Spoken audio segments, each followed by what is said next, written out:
Hey everybody, thanks Raymond. My name is Todd Higgins and I'm really happy to be here with you tonight. And we're going to be talking about more Medi CAL programs, specifically Medi CAL waivers. And as Lottie mentioned, it's a lot of material to cover, so we're going to get through all the material and then wait for questions for the end.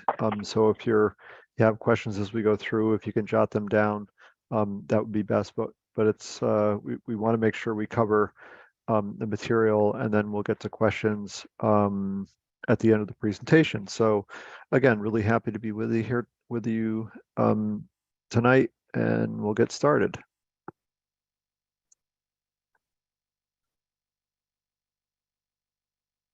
So what we're talking about tonight is Medi CAL waivers.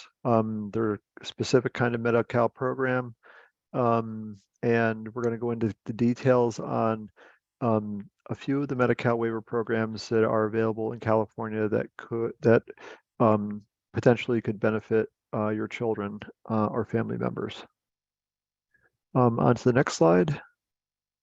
So the topics that we'll cover today: what are Medi CAL waivers? And we're going to talk about different waivers in California. We're going to focus on the home and community-based waivers. All right, on to slide 3, please. Next slide. First, we're going to talk about Medicaid. Basically, the Medicaid program is nationally what the program is called. In California, they renamed it Medi CAL, specific to California. But essentially, Medi CAL is the Medicaid program here in California. People also refer to the program as Title 19 because it comes from Title 19 of the Social Security Act. So that's how that name got attached to the program. So the Medicaid program, when each state develops their Medicaid program, and like I said, California, it's Medi CAL, they develop what's called the state plan, okay? And it's an agreement between the state and the federal government about what medical services will be covered under their Medi CAL program.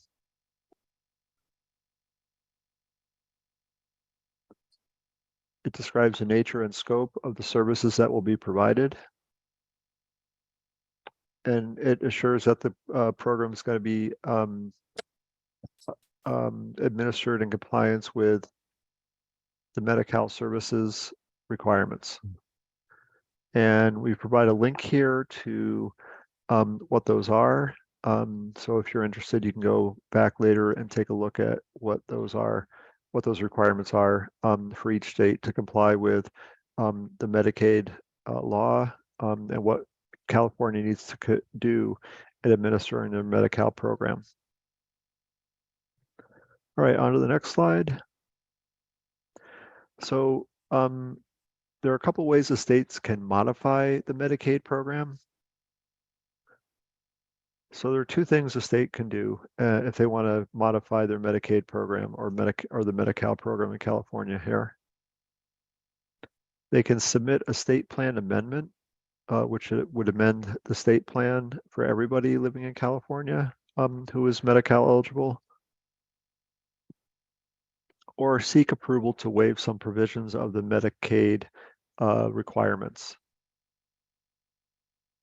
And these options, the state plan amendment and the waivers the state applies for the Centers for Medicare and Medicaid Services, also known as CMS.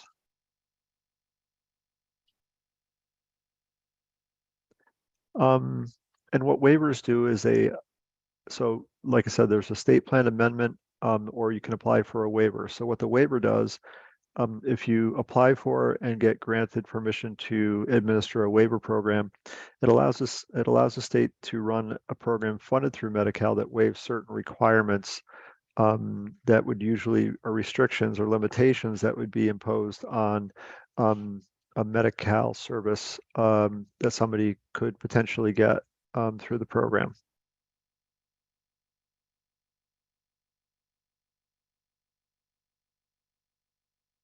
So again, it waives certain restrictions or requirements of the Medicaid program. Okay, next slide. So California has a few Medi CAL waivers, which we're going to talk about today. I'm going to go over the list. I'm going to go over the list. I'm going to go over the list of the waivers.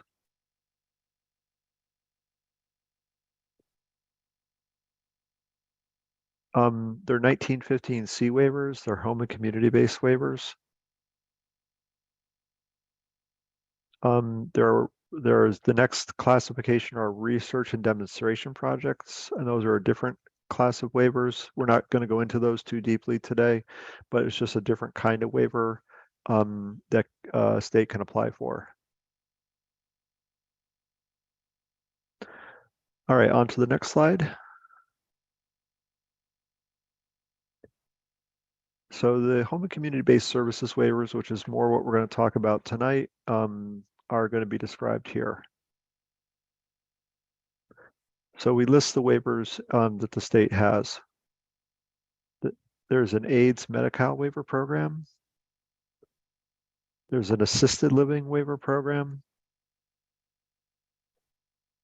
There's a home and community-based alternatives waiver, which we're going to go into more detail a little later on in the presentation. Then there's a home and community-based services for the developmentally disabled, also known as a DD waiver. And we're going to go into that in more detail a little later on in the presentation. There's a multi-purpose senior citizens waiver, which is a waiver designed to help seniors get extra help. And then there's a self-determination program, which is a new program available to people who are consumers of the regional center, which again, we'll go into a bit more detail later on in the presentation. All right, next slide, please. So first, we're going to talk about the home and community-based waiver for individuals with developmental disabilities, otherwise known as the DD waiver. So the things you need to know about this waiver is there's no wait list to get on the waiver. So if you qualify for the waiver and apply, you don't have to wait to get on it. It's administered by the Department of Developmental Services, administered through the regional centers. And you don't have to be on the waiver in order to receive regional center services. And there's a link here to information about the DD waiver and with more information about it if you want to look into that on your own. All right, the next slide, please.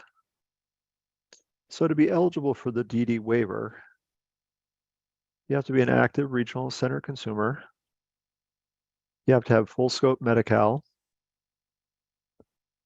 You have to qualify for care in an intermediate care facility for the developmentally disabled. So that's kind of what's called a level of care. So you need to have a certain level of care in order to qualify for the DD waiver. You can't be enrolled in another home and community-based waiver. So if you're in another waiver, like the home and community-based alternatives waiver, you can't be in the DD waiver. So you can only be in one waiver at a time. And you choose to receive services through the waiver and reside in a community setting. So that's basically the criteria that you have to meet in order to qualify for the waiver. All right, the next slide, please. Okay, here we're going to talk about qualifying for Medi CAL and what's known as institutional deeming. So the main purpose of the DD waiver is to keep a person out of an institution and living in the community. Okay, and so in doing that and keeping a person out of the institution and living in a community, the waivers use something which is called institutional deeming. So Medi CAL will not count your parents' or spouse's income when calculating your eligibility for Medi CAL.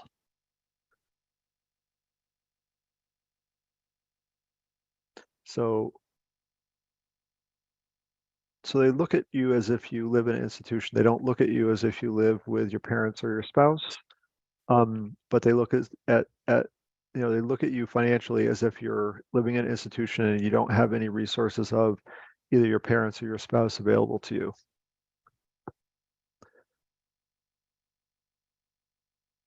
All right, so next slide, please. So this, we're going to talk about DD waiver rights and protections. The DD waiver services you receive cannot be limited. They can't use purchase of service limits to limit the number of service or amount of service you get if it's something you require in order to stay safe in the community. There's an extra vehicle exemption. So under regular Medi-Cal, a family can only have one vehicle. But if you're in the DD waiver, you can your family can have an extra vehicle provided it's modified for you as a person with a disability. So it's specifically modified so that it can transport you as a person with a disability. Children have extra protections under the DD waiver. And then, so if child no longer qualifies for the DD waiver, Medi-Cal has to evaluate whether there are any other Medi-Cal programs which will provide medical services for that child. And they have to do that before terminating. So they just can't terminate from the waiver or terminate Medi-Cal until they look at all of the Medi-Cal programs that can potentially provide medical coverage for your child. There's continuing eligibility provisions, and what this means is Medi-Cal will provide continuing eligibility for at least 12 months after the point at which it's determined or evaluated that the person no longer qualifies, child no longer qualifies for Medi-Cal.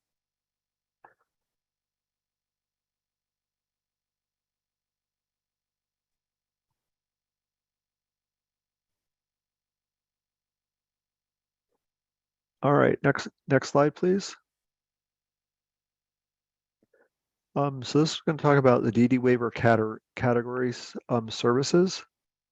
So there's a long list of behavioral interventions, community living arrangements it can pay for, day services, homemaker, pre-vocational, respite care, supported employment, and that's crucial for a lot of folks. Dental, home health aides, occupational therapy, optometrics, opticians, physical therapy, prescription lenses and frames, psychology, speech, hearing and language therapies, financial management, chore, communication aids, so pay for assistive technology and communication devices, community-based training, environmental accessibility adaptations. So that means home modifications that are needed in order for a person to remain safe in the community. Family support that's needed. Training and training for both the person with a disability and the family. Housing access. Can pay for non-medical transportation. Nutritional consultations. Personal emergency response systems that can pay for that if that's needed to keep a person safe. Can pay for community skilled nursing. Any kind of specialized medical equipment or supplies can be covered under the waiver. Transition setup expenses, so that can be for a move into the community. It can pay for those things. Again, vehicle modifications and adaptations can be paid for. Okay, so that's the list of services that DD waiver or categories of service that the DD waiver can pay for, which is pretty extensive. All right, we'll move on to the next slide, please.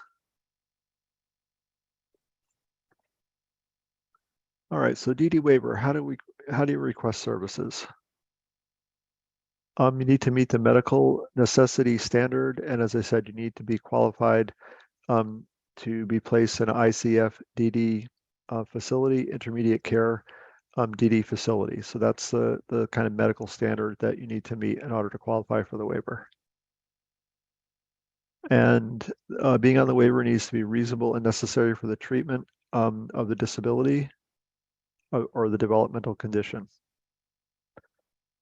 The service must be specific, effective, and skilled. So that's the criteria, again, for the DD waiver. Now, moving on to the next slide. The recertification process. So there is a process in most Medi CAL programs for recertification, and it's the same in the DD waiver. The eligibility for the waiver is reviewed at least annually. The regional center reevaluates a person's level of care and needs. And the recertification is performed by a qualified intellectual disabilities professional. So that's what takes place, again, annually. Recertification, the person who's doing the recertification needs to be qualified to make those determinations, the medical determinations specifically. So that's the overview on the DD waiver. And again, it's a waiver that many folks utilize who have kids who are regional center consumers, and the real benefits are the institutional deeming. So the income of the parent is not counted in the eligibility determination for the child to receive Medi CAL services. And again, as you can see, the services that are available through the waiver are enhanced and beyond what Medi CAL will typically cover. And there also can't put limits on the number and amount of services that a person gets, provided that they're necessary and needed. So that's really key. So the next waiver I'm going to talk about is a self-determination waiver for individuals with developmental disabilities. This is a fairly new program. And this program offers the ability for individuals the freedom to direct all their services that they get, that they qualify to receive through the regional center. So people who are in the program have basically the ability to set the budget and are the employer for their services.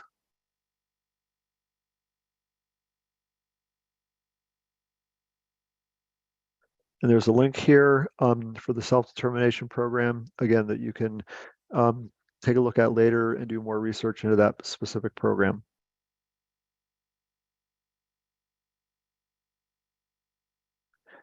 All right, on to the next slide, please.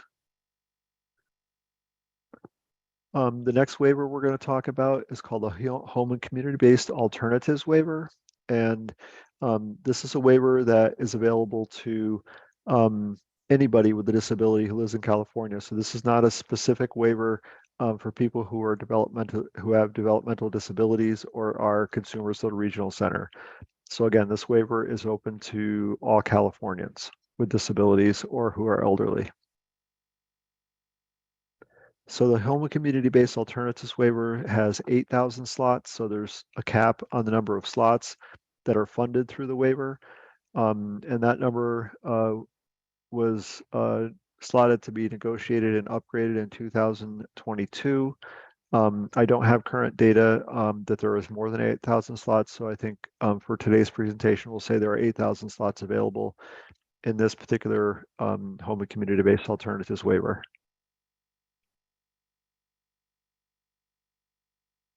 Okay, so enrollment in the waiver is prioritized for people who have been living in a facility for over 90 days.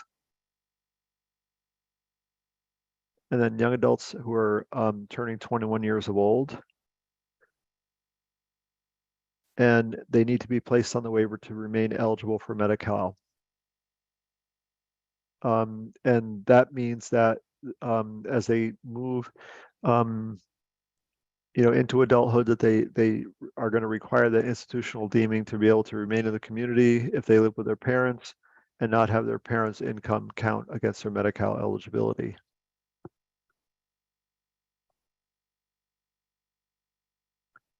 So all these people in these two categories, so people who are been in institutions for at least 90 days or are turning 21 and need to get on the waiver to maintain their Medi CAL eligibility are given priority, and there's no wait list for individuals in these two categories. So these people in these two categories are given priority as far as available slots on the waiver. All right, next slide, please. So the services that are available through the Home and Community-Based Alternatives Waiver include facility respite and family and caregiver training, medical operating equipment expenses, personal emergency response systems, much like the DD Waiver, private duty nursing, including home health and shared services, case management and transitional case management for people who are medically fragile. Next slide, please. This is HCBA services continued. So case management coordination, habilitation, home respite, waiver personal care services. So what this is if a person is receiving in-home support services and they receive the maximum amount of hours that they can through in-home support services, which is 283 hours, if they require additional personal care services to remain safe in their home, the waiver can pay for those additional personal care services hours through the WPC S program. It can pay for community transition, continuous nursing and supportive services, environmental accessibility adaptations. I mean, that's a fancy way of saying home modifications. And then here's a link to the home and community-based alternatives waiver, where you can get more information about that particular waiver.